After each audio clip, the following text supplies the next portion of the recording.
StorageMax is Mississippi's largest self-storage operator. 38 locations, 3 states, 60,000 customers, 48 employees. Today, I've got 2 of them. Nick Newcomb, who took over as CEO late 2024 from the company's founder and has been growing this thing from the inside for over a decade, and Shannon Wolfe, who runs training and development and is responsible for what StorageMax actually means to every person who touches a customer. I wanted to understand how a lean operator stays coherent at scale, especially when AI is now handling most of the customer-facing work. Here's Nick and Shannon. We've known you guys for a while. Y'all have been with StorageMax. Obviously, I think if my research is correct, like Nick, you joined when, like 13? Correct me if I'm wrong. 2013, that's 2013? correct. Cool. And Shannon, you've also been there, 10 plus years as well, maybe? I'm pretty close to it, yeah. I think 2019, so coming up on 7 years pretty quick. Okay, nice. And so that's awesome, and I feel like 5 years now, I've seen you guys also grow within your roles. Just wanted to start there. I want to understand what really kept you at StorageMax and kind of that history that you've had. I know, even you, Nick, you got appointed as CEO a year and a half ago now, if I'm not mistaken. How's all that been? Right. Well, for me, I'm pretty blessed. It's our family business. So I've been in and around this industry most of my life. I did go off and work in commercial real estate after college in Houston, Texas, and then came back and started working StorageMax full-time fall of 23.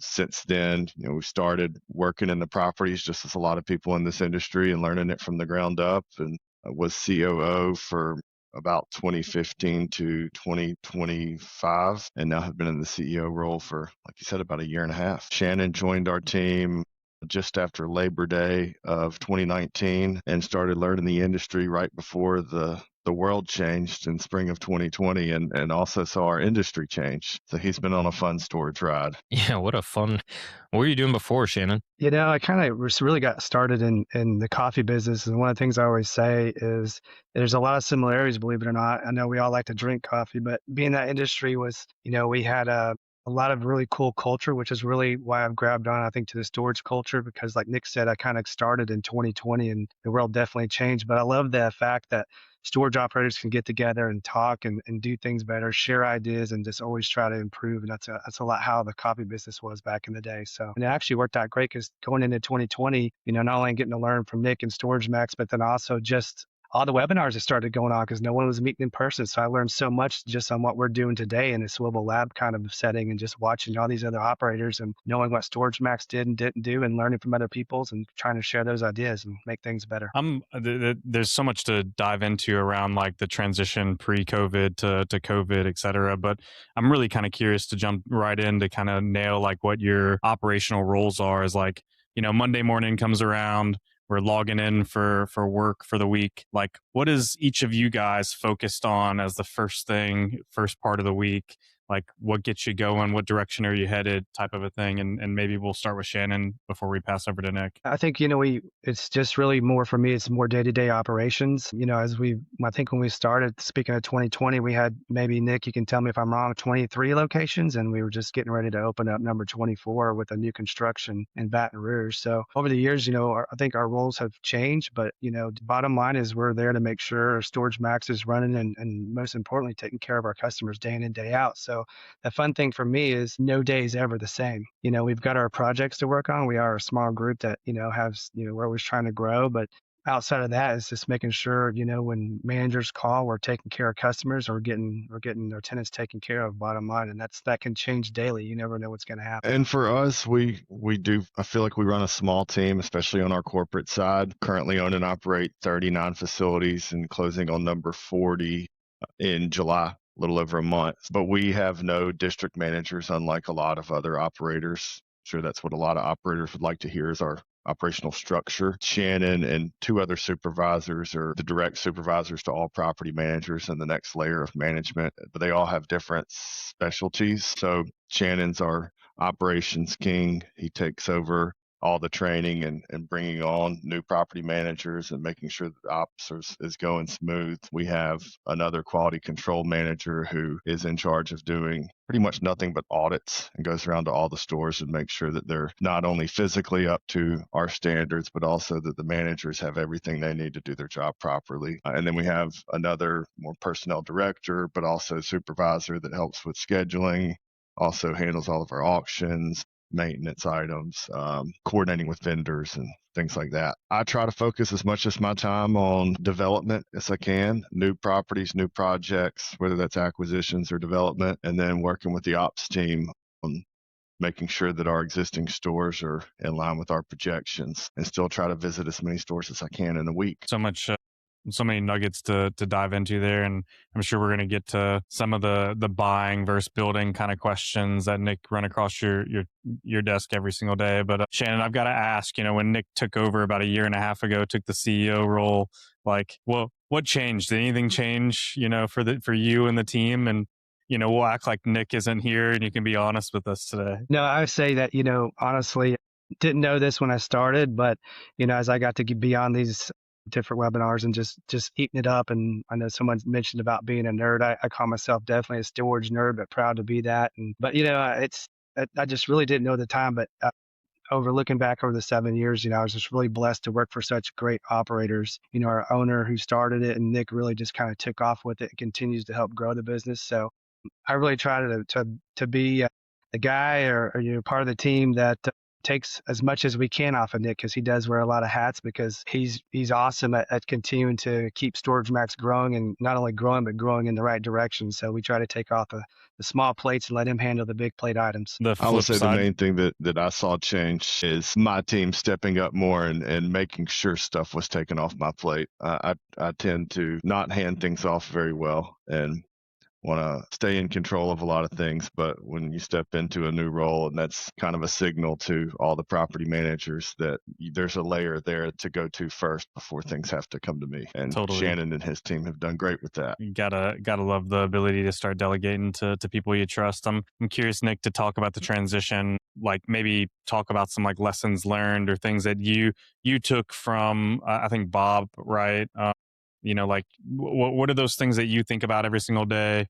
Like, what are some of the things that you've made your own? And then, we can kind of continue the conversation from there. Well, like we have all said, we wear so many hats. The things I think about every day are across the board. And specific to the role change, I think it's had to be able to focus more on big picture items instead of detailed at every property. I have to let my team manage more of that and also make more decisions. So many times we would have meetings where we go through every detail of every property. We have a spreadsheet that we track. It's called ISMADAT. And it's something Bob started over a decade ago, and it stands for Improving StorageMax One Day at a Time. And that was down to restriping this parking lot, to concrete fixed at this store, to pressure wash and paint, and training this manager on this subject matter that they may need a little help on. But delegating that off to now my quality control manager can see that when she does the audit, and then automatically get with another supervisor in our team that handles third-party vendors, and all that happen behind the scenes without me having to approve it or be involved is key for making sure these properties still operate to our quality standards, but me not having to have the finger on the pulse for every single one of those little items. What did it take to get all this function and processes in place, Nick? I think, I don't know if this is the same as seems like y'all definitely invested the time into like this dedicated, training function to have Shannon and the other two operations like split their time and function to make sure this is like running smoothly. For us, I feel like our portfolio lent itself to that. We're the furthest store away from us is about 3 hours from the corporate office. So we can get to any 39 properties very quickly. So we didn't have to have regional managers in different parts of the country to stay over those and have their vendors. It also leaned itself into us having an in-house maintenance team and keeping a lot more of our operations in-house, which we do. We have a maintenance supervisor, and he has a full maintenance team below him that can handle 90% of the issues on our properties. I think our portfolio set us up so that we decided, instead of going the district manager route, we would have specialties similar to what others were doing in their call centers. You hear, and same with unmanned properties. You hear that when you have one manager at a store who wears so many hats, they're the jack of all trades, but they're never going to be the master of sales, which sales is so important. So you have your best salespeople in your sales center, just like we have our most detail-oriented person that kept the cleanest store because she rose up from being a property manager as our quality control director. So it was a little trial and error, but the internal decision was made about 5 years ago to go a more siloed route. Yeah, that's really interesting. Even I'm sure there's a lot of learns throughout the last couple years, right? Like adding locations, you already have that expertise, creating and this learning function for your team so y'all can scale properly. I'm kind of curious on the flip side of that. What breaks first whenever you're growing at this cadence once you pass that threshold? There has to be something that consistently is the first thing that cracks under pressure once you hit this stage. Shannon, you got any ideas from our most recent acquisitions? It was smooth. It was in great shape. It was, it was very good. But now that we've had other acquisitions where we get a mop bucket and we get in there, we got to clean it up and make it StorageMax standards. And those are the ones that when Nick says we all get a little nervous until we've actually seen the acquisition in front of us. But we always, I think the biggest thing is we get in there and put it up to our standards and make sure it's clean and give it a facelift and make it StorageMax. For us, as far as things that break, it's typically some sort of integration because, as with most self-storage operators, when we add on a new store to our platform, we're integrating with around a dozen different pieces of software or things that we use throughout operations. So not all of that connection point goes smooth, and there's some troubleshooting that first week. But luckily, like I said, we're pretty close to home, so we're complete hands-on and boots on the ground when we do an acquisition. It's me and my full ops team, and we typically bring in another StorageMax manager or assistant property manager from a nearby location to come help train this new staff, get them under our wing, and then get the property up to standards. And it's 2 weeks there and on to the next. What's that acquisition process look like? And I think there's probably two ends that I'm really curious about, Nick, is one, how does it come across your desk to begin with, right? Is it something you guys are constantly outbound searching for, or are they come kind of the opportunities coming inbound to you? And then the flip side of that is what's most likely the first thing that has to change when you start to bring it underneath the StorageMax brand? You're like, hey, we do this better than anyone else in the business, and the first thing that we're going to go do is repave the roads because we know that the roads make a difference for customers. And I'm just picking a random example there, but just kind of curious on those two. Well, from the beginning on an acquisition, which we're not talking ground up development right now, just existing facility acquisitions can come a variety of ways. Obviously, through brokers and broker relationships is one of the most important in the industry. We've closed on 4 properties this year that came through brokers, and we definitely like to look at all of the opportunities that are brought to us. Off-market opportunities, whether that be through a broker who's just sending it to a few operators that they think it's a fit for, or through our own outreach, is equally as important. When I had more time on my hands, doing outreach was something I really dove into. I never set up the call center, the robocalls, or the robo letters like a lot of operators did. I tried to be more personable. And additionally, I tried to be more intentful with the facilities we wanted to buy instead of just massing it to a list of thousands of facilities. I really picked the ones that I knew we would like to have in our portfolio and focused on relationships with those owners. And that's still continues to this day, reaching out to them, taking them to lunch. And we're long-term holders. We're not here to buy anything to flip it or to put it under contract and sell that contract to someone else. So it's important that we let owners know that if you're not ready to sell right now, it could be in 1 month, 6 months, or 6 years, but I still want to keep the conversation going. So that's been important and has worked well in our favor for when sellers do end up wanting to sell, making us their first call. On the other side, when it times come to the acquisition, I'm sorry, Mason, I lost my train of thought there. What was the second half of your question there? No worries, man. Back to it. I was asking, first kind of change you guys make once it starts to come underneath the StorageMax brand. Normally you're like, hey, you guys do a good job with X, but we're going to come in and, make this ours. And this is typically the first area that we're going to go make a change in. Yeah. Well, when it comes time to the acquisition, we're figuring all that out during due diligence. So we get the team together, we meet initially when we first put it under contract and we walk the team through the facility, because a lot of the times they don't even know we're looking at it yet. So we walk them through the deal. Here's what it looks like, the size, the unit type and breakdown, how we plan to operate it, whether it's going to be a manned location or a hub and spoke. And then we actually all go visit the property together and do a full walkthrough. I'd say the main things that we like to do, number one is we come in and set up the software and the billing systems the way we want, get rid of any kind of past due, odd situations there, and clean up the books. Number two is the facility first impressions, because that's huge to us. So a lot of times, majority of the time, that's a coat of paint and pressure washing and some concrete fixing. The biggest part that we feel affects the customer is we bring in a whole team to do a deep clean of the facility. What's important to us is when a customer opens that door and then rolls it down and their fingers come up from the back of the bottom of the door, if that little lip isn't clean and they get dust and crumbs all over their hands, well, that's still not a great customer experience. So we come through with mops and buckets and we wipe not only the floor, but all the walls, the back of the door and that back lip of every vacant unit. And then when a unit turns, we're doing it again. Attention to detail. Mason and I were just talking to another operator, kind of very similar attention to detail as you're describing, Nick, where even like, I think one of his pet peeves was like whenever like the keypad isn't clean, and like you can see like the marks and all that. It's the first touch point. Yeah. That's good. That's such a good point. What's the typical turnover for this? Like obviously once you sign paperwork and all that, like this whole transition and kind of flipping it to y'all's standard, like how long does that take?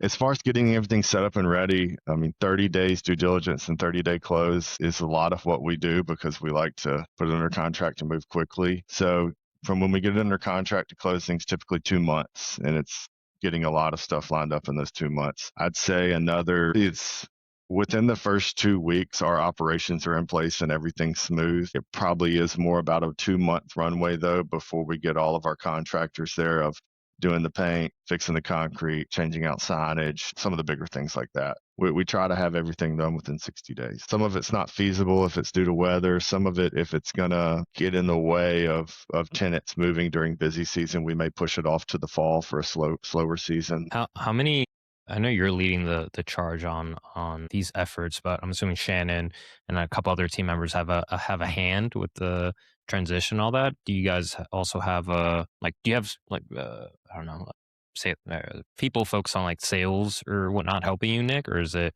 like a tight group of 4 people get this done? It's our core group of supervisors who are over all the employees that gets these done. And yes, typically at closing, I'm there for oversight, but they do all the work. And there's been a couple where I was out of town and they handled it 100%. Dang, must feel good to be able to see other people whenever things like close without you necessarily being there. That's like, okay, we have something going on, we have something running.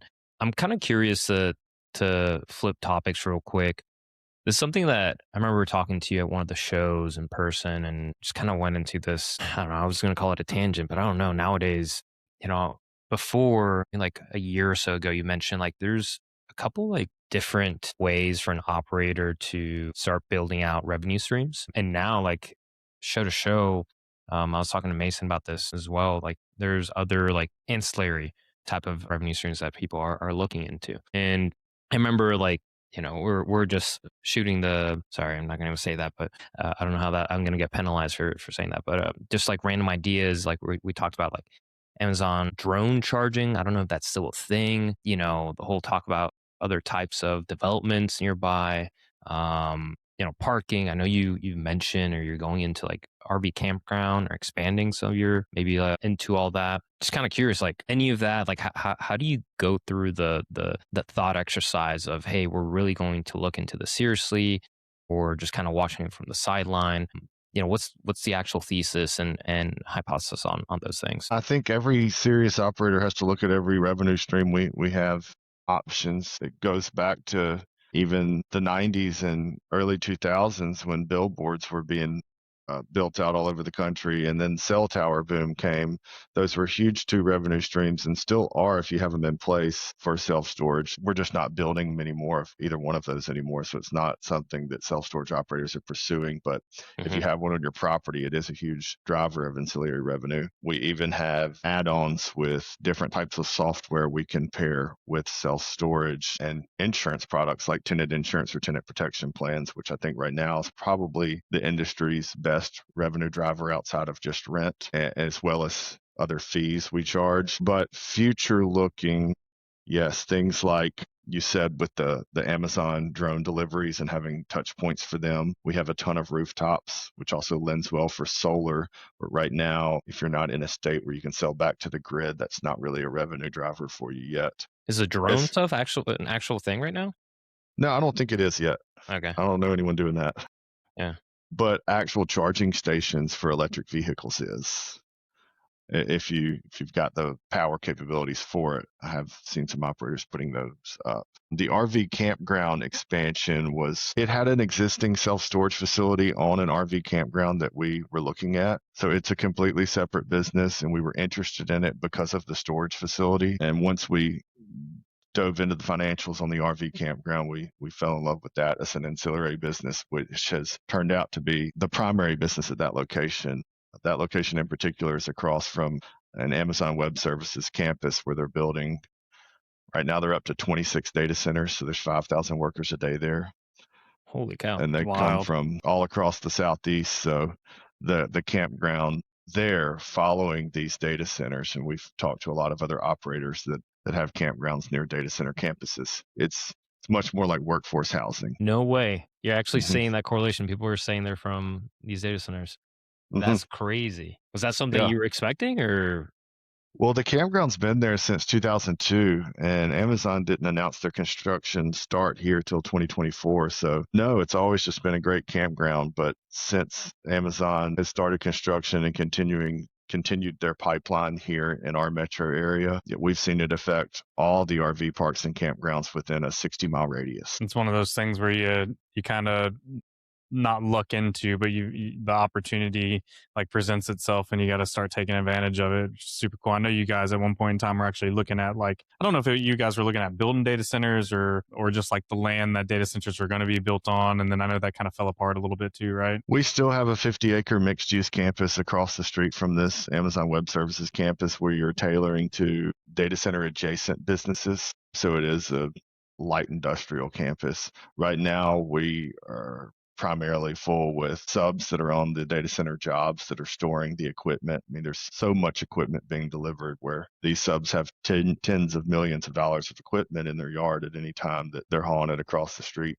every day, all day, and at night building out these data centers. So there is a nice storage component there as well, but it's mainly yard storage and warehouse storage. Yeah, I'm interested. Shannon, we're sitting here talking about acquisitions and data centers and stuff. I'm curious about like what you worry about on a day-to-day basis that Nick probably has no clue that you worry about on a day-to-day basis. Man, where do we start? How long is this podcast going to happen? Yeah, exactly. Yeah, I think it's great. I think that the expansion, just kind of talking about what Nick's been through, and I think it was an awesome opportunity. And I was there just a couple of weeks ago, and it's mind blowing to see the site, the construction site that's happening just across the street from where we are, and just how that all kind of played out. But there's a lot of things that, just trying to keep things off of Nick's plate so he can continue to grow the business and do the things that he's really, really awesome at. And, but, it's always awesome to be able to partner with Nick, and anytime I need to reach out and get advice, he's right there. And so I think it's just a great partnership, and it's just a great team that we have here at StorageMax. Nice. Let's earlier, Nick, did you have something to say there? I know the thing that he worries about that he keeps away from me most is our team and people issues. We all have those as operators, but he does a great job with that. Yeah, there's some things that I try to screen out before it gets to Nick's desk for sure. So if we can take care of it before it gets there, that's definitely a priority. I'm curious to like dive into that, Shannon, a little bit more. Like I had that in my notes to ask you, kind of related. You kind of segued into that, but what would you say right now with all your experience, and at least in StorageMax, and you're out there, you see how other operators run their businesses, but what's something that you think like most operators today how do I phrase this, like consistently like underinvest in when it comes to their people? I just think that as AI continues to grow, I think it's big that we're teaching our people about AI, and we just had a conversation about this with all of our managers about a month ago, and just even when it comes to Swivel, making sure that they understand how the platform works, all the features that happens, when they get these emails, whether it be a lead email or it's a abandoned cart email. What does that look like? What do they do? And there's just so many advantages to take advantage of, but you also have to make sure your team is trained in how to handle those and what to do and how to follow up. I think another thing I think that was really big that some operators may miss when it comes to moving forward with AI, and we had a conversation with them just about safe practices when it comes to AI. Making sure we're not putting out any kind of private information about our customers, any type of private information about StorageMax, that so make sure we keep all that stuff private, and just making sure they understand how, as we evolve with AI and in the future, make sure that they understand how that helps them and what they need to do with it and what that looks like for them on a day-to-day basis. I'll add to that. It's important to let our team know that we are leaning into new technologies always, including AI and other ventures, but nothing that we are planning there is to replace them. It's to enhance their roles. And another thing that I thought of when you asked the question of owner oversight when it comes to investing in their team, I think, and I could improve upon this, most all of us can, but open and honest communication with your team about things that they have going on. We've made it a point to start doing more one-on-ones with our team just about things they have happening, not only with their personal life, but at their property. People try to poach our good team members all the time. We had a good team member about to be poached by a competitor, and we sat down with her and asked what would it take for her to stay. And her answer to us was she wanted her main entrance drive repaved because her customers had complained about it. It wasn't anything personally she needed. She cared about her customers. And so sitting down with them and seeing what they need to do their job better for something that ended up costing us, $6,000-$8,000 was a huge key difference maker in her and her being able to do her job well because it was able to take care of some customer complaints. So spending the time with your managers about knowing what's important to them and to their property is something so simple that I think can get lost in oversight. The human aspect of this business like never ceases to amaze me, right? Like that story. I mean, you've got somebody that maybe is being offered a little bit more money to go somewhere else, and she's got the power in her hand, and the thing that she says is that she wants the road paved for the people there. Like that's awesome. Hopefully she's still with you guys. It sounds like an amazing individual to have on the team. I'm curious to like, one of the things that I've started to try to do in conversations is like try to think about which AI tool is the preference of the people that are on the call here. So one, I'm kind of curious, like, what's your go-to AI agent today? Like, what do you got? How are you guys like utilizing that? Like with like real, take it outside of the personal side of things and go into the business and say like, what are the use cases internally that you guys are using, outside of the Swivel ecosystem to like really make an impact on the day-to-day operations? Shannon, you want to go first? I've got a lot of AI thoughts. Yeah, I'll kind of piggyback off of what you start to pick on that. Personal use of AI, I has started, as probably with most, with ChatGPT, and used it more of just a Google for probably 2 years. And it wasn't until the end of last year I started diving in more. In this spring, I've taken some courses to help broaden my horizons, and I've started using Claude personally more, especially with its integration or its plugin into Excel. Done a lot of neat things with that lately. I've also used Base 44, which is a vibe coder, to build out a dashboard for our analytics that integrates with reporting that comes into an email to me from SiteLink. So I didn't have to build any SQL database or anything. It just takes basic CSV files and builds its own little database there and has a reporting dashboard for us. But that's funny you said like what tools we use. I was actually, while I ate my lunch today, I was asking Claude about what tools I should use for productivity and management because I've used Todoist for a while. And then I've kind of fallen off that. And then I have a Remarkable tablet that I use for notes, but I want a new one. So I had it comparing the newest Remarkable to me versus the newest competitor and giving me pros and cons. And then it went through my email productivity tool, which right now is superhuman compared to its competitors. And then I had it comparing my to-do list tracker tool versus others. And using AI to compare other AI tools is pretty neat. Hold on, Nick. This has been incredible how you just like boom, boom, boom. I feel, Mason, this is a side note. We need to ask every single guest their tech stack right now, like their personal tech stack, and we need to upload it. Yeah, this is awesome, Nick. Because this isn't business use stuff. This stuff I just use personally. Shannon doesn't use any of this. I mean, it's almost all personal preference. This is awesome. Yeah. How long have you been on Superhuman, Nick? Probably 2 years. 2 years. Yeah. I've been a big Superhuman user. It took me like almost 5 years to convince Rodolfo to jump into the ecosystem. I think I've been on Superhuman for going on like 7 now. The keyboard shortcuts for and everything like time. that.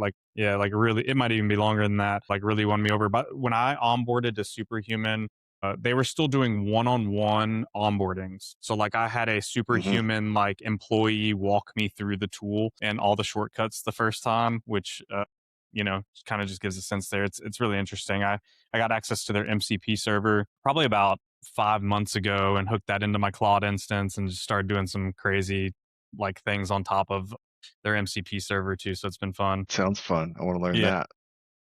Shannon, I'm curious, like to kind of follow that thread, and then we can kind of keep double clicking on some things. Like, what's your personal tech stack over in the ops land? Now, the best thing I think that's happened to me, and this is a simple one, like Nick showed his Remarkable tablet, because we used to go through these yellow, like little scribble notebooks, and then we were flipping back through and I was like, I know I wrote that down. That was 3 weeks ago. Let me see that is, or try to do things through other different ways to stay organized. But that Remarkable tablet for me has been just absolutely gold. But one thing I'm going to pick up from Nick is Claude for sure, because he's done some amazing things with that. And I mean, just as simple as, you put in just rates and compared rates with some of our different sizes and unit types, and it spit out some things that was just remarkable. And even though we use other software for that, that was absolutely amazing. So if you can get Rodolfo on Superhuman, I know Nick's already won me over with his Claude, so that'll be my next venture for sure. Nice. I want to go down the Remarkable thing a little bit, because I still use pen and paper every once in a while, just because I like the writing piece of it. But obviously, we've got AI note takers that are, listening to our meetings, that are actually doing the note taking that is for me, like I can reflect back on. I have, agents that review those granola notes or look at like Gemini meeting notes from Google Meet.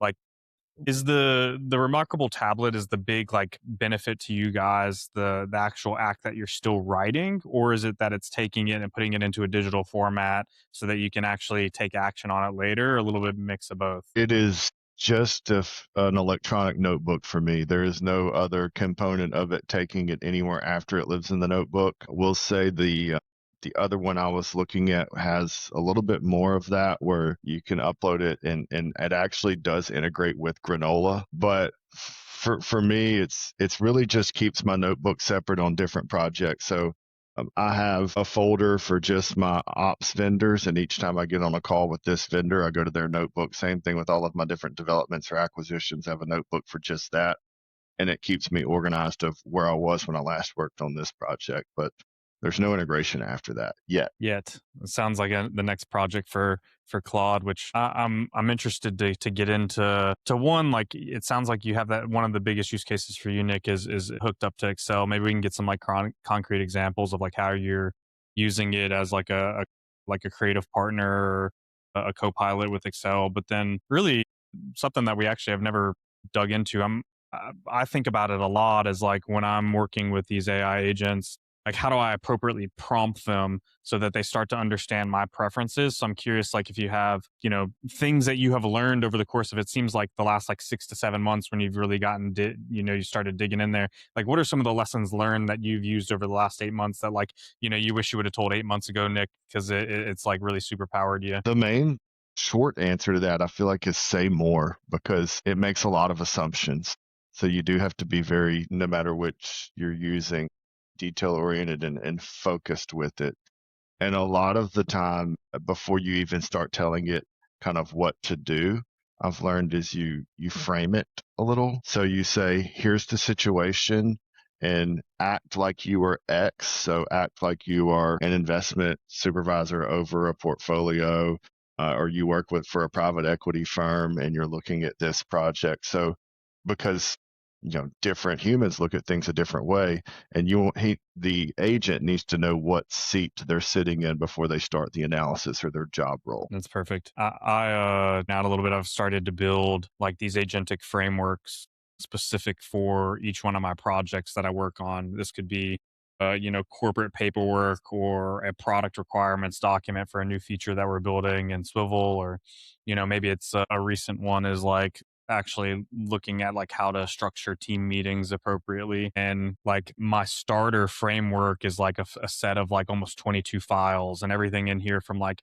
how does the thing start, right? So like the README starts with like it asking me a set of questions so that it can pre-fill like its world of the possible, what its role is, all this kind of stuff. But one of the most important pieces, and it touches on, your say more point, is that I've like really built out this like my communication preferences, which is its own, like MD file, markdown file. And one of the things that I found that I really, really like is I want it to almost always spit out like a numbered list of everything that it doesn't understand or discussion points, because I want to go through one through, sometimes it's 20 plus questions, and I want to react to each one of those. And each one of those, I try to like, some of them are super short answers, like, yes, you're spot on. Other ones where it doesn't understand, like I want to spend the time just like I would with like an employee or somebody that's a partner, a creative partner with me, and like explain to it why I'm thinking about the thing that I'm thinking about in this specific way and where it got it wrong. And then it starts to save that into its like semantic memory so that it like actually starts to get smarter over time, which is really interesting.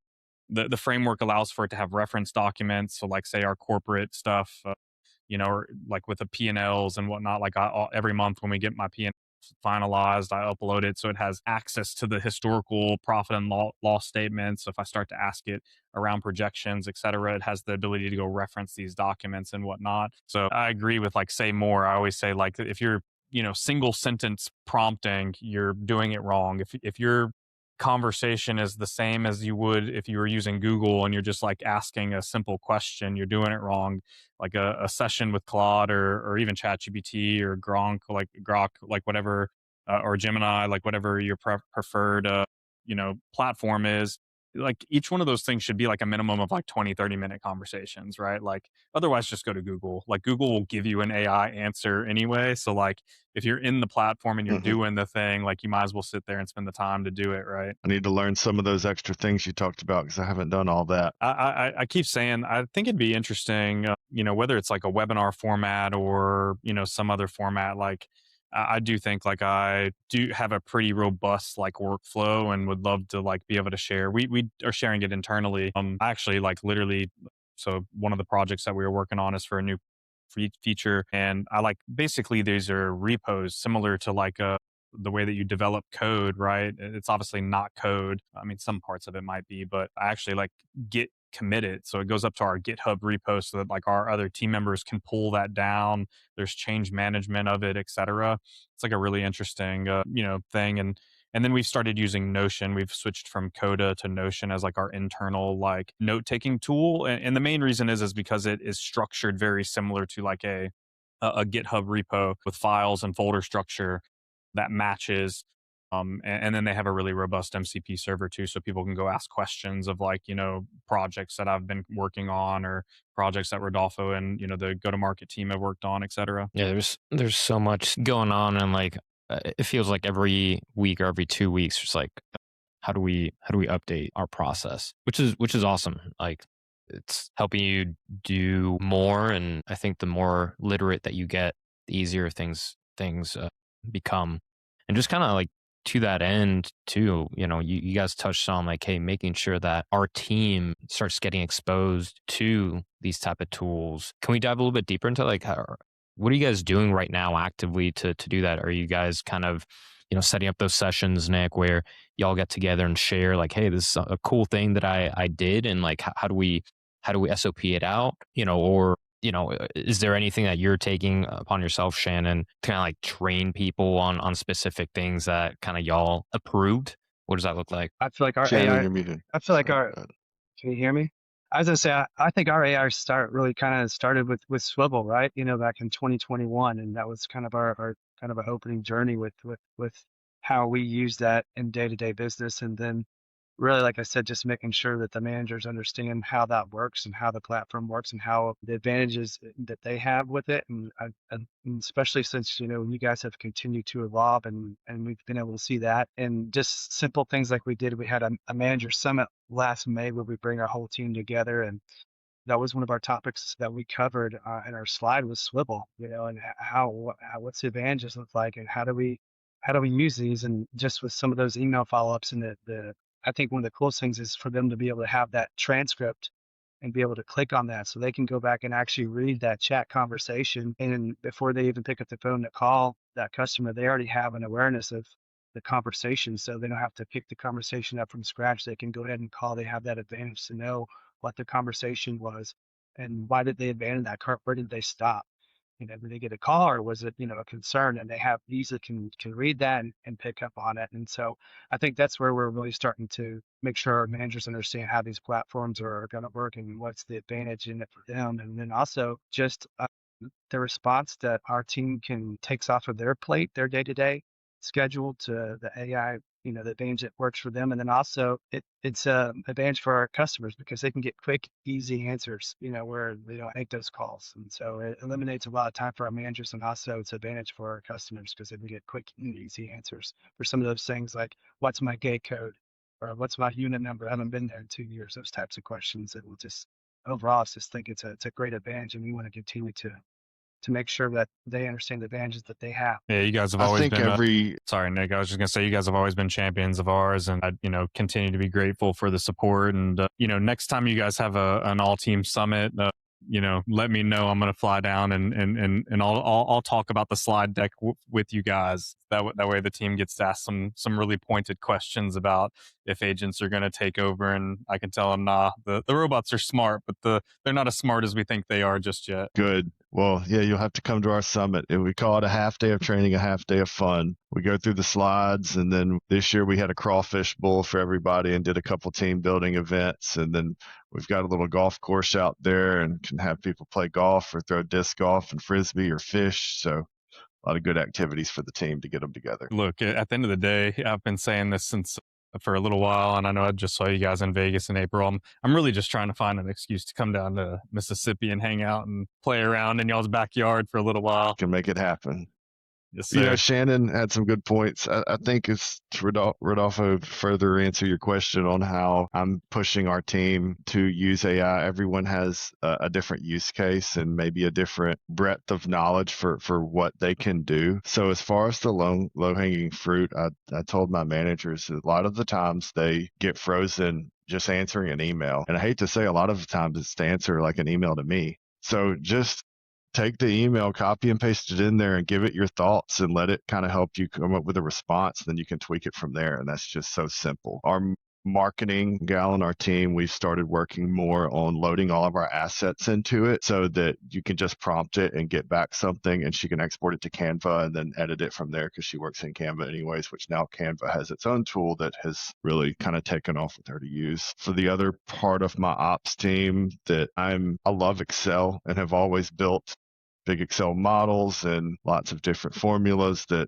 they feel like they may break. So now with this Claude tool that's just really built in, we just redid something called deposit logs for all of our managers, where it's how we get our data out of our PMS into our accounting software. And so at the end of each month, we just needed a summary tab. So I was just showing them, I just opened the Claude thing in Excel and told it, I need a summary tab of this, this, and this, weeks 1 through 6 for the week, added up, broken out by monthly rent, insurance, sales tax, etc. And it created a new monthly summary tab for me. And you just sat there and watched Claude build it all. And so you don't have to be an Excel master. You just have to tell it what to do and watch it, and then go back and see if it doesn't look right. If you want this box to be here. You just tell it the differences and it'll make the changes for you.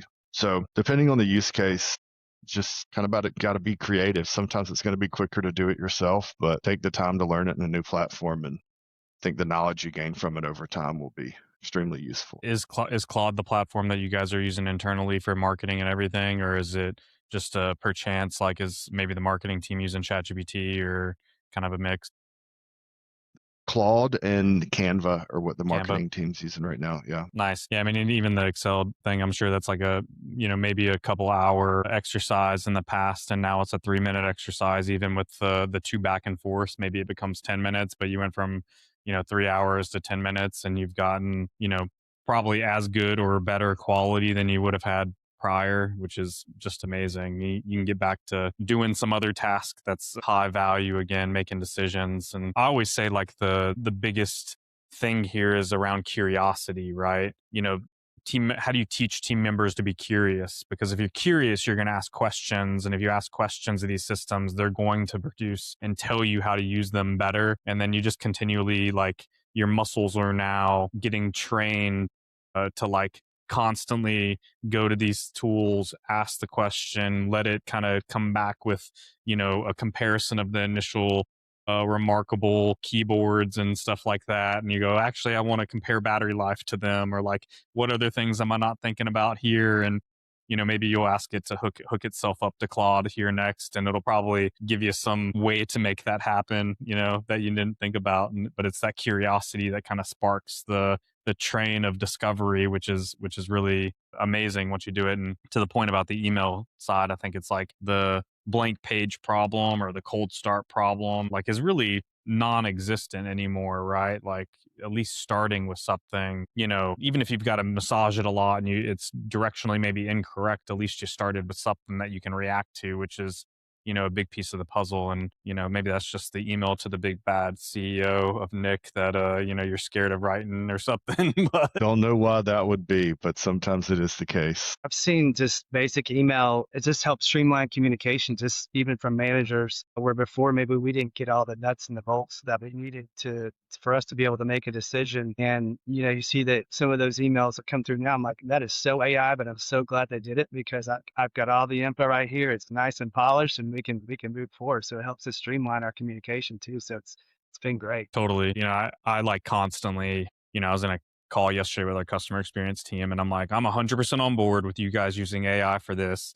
The thing that is required is that you've got to read literally every word. Like, that is not, you don't get out of not reading and doing some of the work here, and you need to become an editor. Like, use the AI to draft it, but I want you to make sure that every single word is read and like actually fact checked and stuff.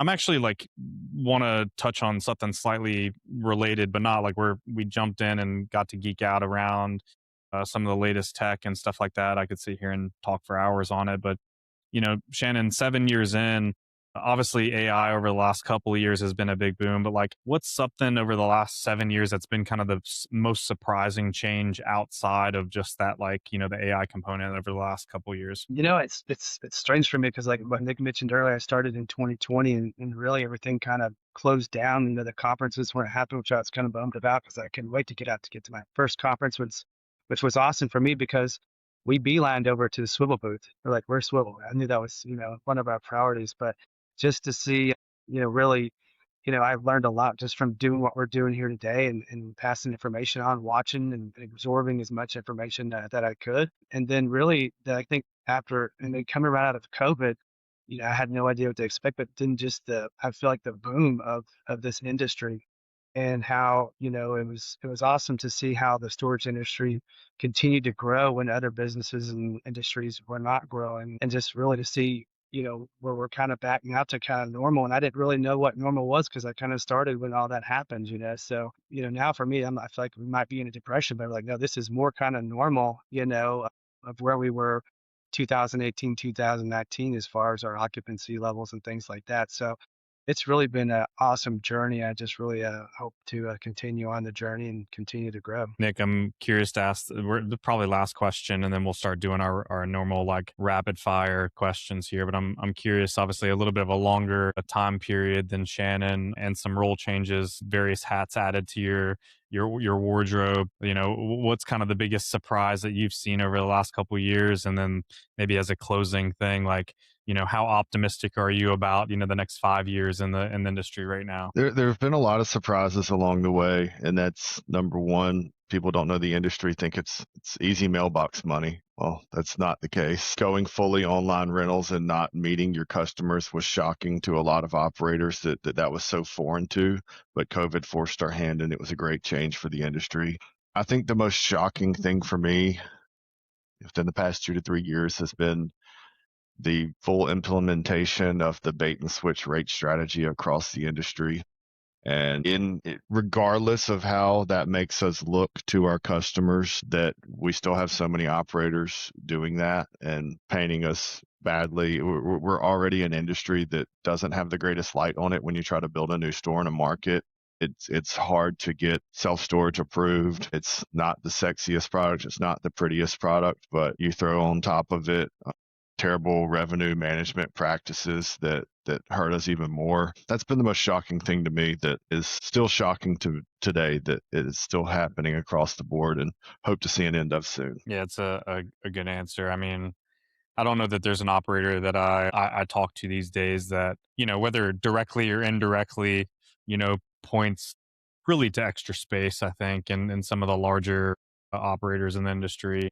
And just says, hey, like, there's a lack of transparency. There's no Zillow equivalent to a consumer price index so that consumers understand what the going rate of a 10 by 10 in, Bentonville, Arkansas should run. You're kind of flying blind, and really that entry rate is $50 because that's what, extras is setting it at, or even maybe $0 for the first couple of months. And then they're, bumping you up 300% to, something that is completely outside of the ability for some people in certain markets to pay. And they've put their, valuable stuff in there, and they feel like they're kind of stuck between a rock and a hard place with the decision on what they do with that. And, you guys started the conversation today around just like how important people are in this industry internally. And we've had a couple of anecdotes today around like, wanting to do right by the customer, whether that's paving a road so that the impression is nice or something like that. And it's like, at the end of the day, this is people and real people. And whether AI is helping or not, we should be making human-based decisions because we care about each other and show some compassion, et cetera. So anyways, I've always appreciated the way that you guys do business and getting to interact with you guys, because there is a lot of human behind the business. And so grateful for you guys joining, and kind of time to jump into the segment that we enjoy the most, which is just rapid fire. We'll kind of fire a couple things at you guys, answer how you will, and we'll move on from there. Heck yeah. You guys ready? Shot. All right. I'm going to start off pretty easy though. First thing you open on Monday morning. My phone, unfortunately. App-wise, Yeah. about the only news I read lately is Wall Street Journal or Twitter. Twitter's pretty good. Twitter's great. Yeah. Shannon? If it's at work, if I'm at my desk, it's our app we use to track all of our hourly employees and look for vacations. Connect Team is what we use for that. So that's usually the first thing I open up to make sure everyone's on time and we're all ready to rock and roll. And usually, honestly, if it's a couple hours before work, I'm looking at my phone for text message for anybody who's feeling a little bit ill and not going to be able to make it to work. What are we going to do? Fair enough. I know we touched on this a little bit earlier, but if you were to give one answer to like what's like the signal of a well-run facility, well, like whenever you first pull into a parking lot, like what's that first thing you notice? Is the gate operational, and is everything well kept? It's also a signal for me if we're potentially want to buy a property. Drove by a property once and there's a faux door on the side of the building hanging off, and it stays that way for 6 months. That's an owner that might be ready to sell. Shannon? I'd say definitely curb appeal. Like Nick mentioned earlier, you only have that one opportunity to make that great first impression, and you only do that by being prepared. That means there's a piece of trash out in the parking lot. We shouldn't have that piece of trash in the parking lot, because if that's their first impression, they're going to drive by. What's the unit I'm going to put all my most personal valuables in? So that's the biggest start, I think. All right, And one if you last one. actually go in the property, I'm gonna add one more note. Yeah. How clean is the office? You'll be surprised how many self-storage offices you still go in today, and the manager's smoking inside of it. Yeah. Yeah. I've had a couple of those. I'm not gonna name them, but I have been in one of those. Cool. One last one is like, what is the most overrated thing in the industry right now? Unmanned properties do not exist. That's a really good one. I don't know if I can top that one, Nick. You nailed that one. I would say the same because, we still believe in our people, We are the company that cares. We care about our employees. That's our motto. Is StorageMax the company that cares, and we care about our customers. So, especially where we are, I think here in the Deep South, is people really appreciate that personal attention that we can give them. So, I would say the same thing. There's not really as an unmanned. We do more the, what do you call it, the hub and spoke model, but we still have a manager there that can talk to them every single day when they need one. I love it. Some more personal Even on a rapid. true unmanned properties.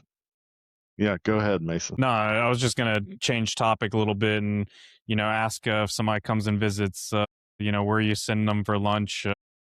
That's a must stop place in Jackson. All of my business lunches happen at Local 463. It seems like for people without a town, it's 2 minutes from my office, and it's owned by a great local restaurateur who has a few other restaurants in the area, one of which was just added to the Michelin Guide. If you're in town, though, for leisure and it's for dinner, the best restaurant in town right now is an Italian spot called Polito Osteria. He also just made the Michelin Guide this year and actually played in a golf tournament with the owner last weekend. That's awesome. I'm glad Nick answered that question because Nick is like, "Don't do it, Shannon," but I'm gonna have to do it. I'm a chicken tender and fry guy, so I was gonna tell you to go to Cane's or So, I love it. Hell yeah. There you go. No way. We don't support Raising Cane's anymore after Lane Kiffin went to LSU. Okay, there you go. Never mind. Don't go there.